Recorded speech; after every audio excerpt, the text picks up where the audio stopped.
Military planes are still sweeping across the Atlantic searching for debris.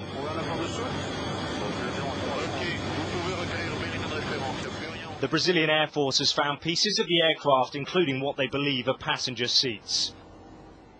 This is not, though, a rescue operation. The chances of finding any survivors in the sea below are, according to the authorities, non-existent. The military aircraft C-130 spotted at approximately 5:25 a.m. Brazilian time materials in two distant points, which are located about 60 kilometers apart from each other.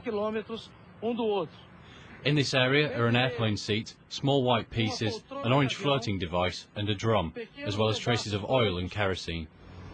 It is important, though, for the authorities to recover as much of the aeroplane as possible, including the black box containing flight data.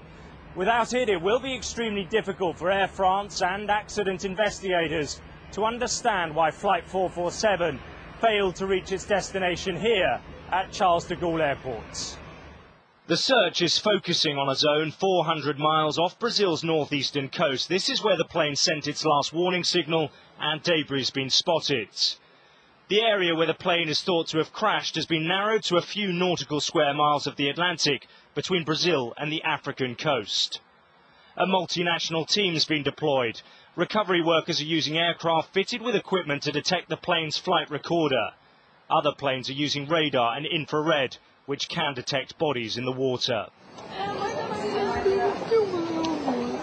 It is, of course, an agonizing time for relatives. In Brazil, they gathered at Rio de Janeiro airport where the plane started its tragic journey. The news they heard offered no reason for hope.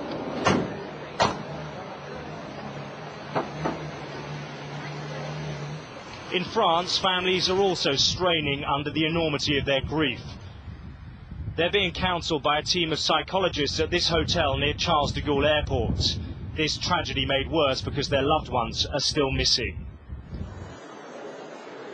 Earlier, the first Air France plane from Rio since the disaster arrived at Charles de Gaulle Airport. On board passengers who'd been on standby for Flight 447. I learned the news, it's true. I hadn't immediately realised. It was a few minutes later that I realised that we were supposed to be part of that group. And it's then that I really said, we're really lucky. Je vous demande un instant de silence.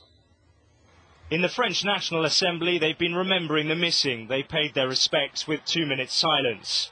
And amongst what is now a mood of national grief, the search for answers into what is the worst disaster in Air France's 75-year history continues.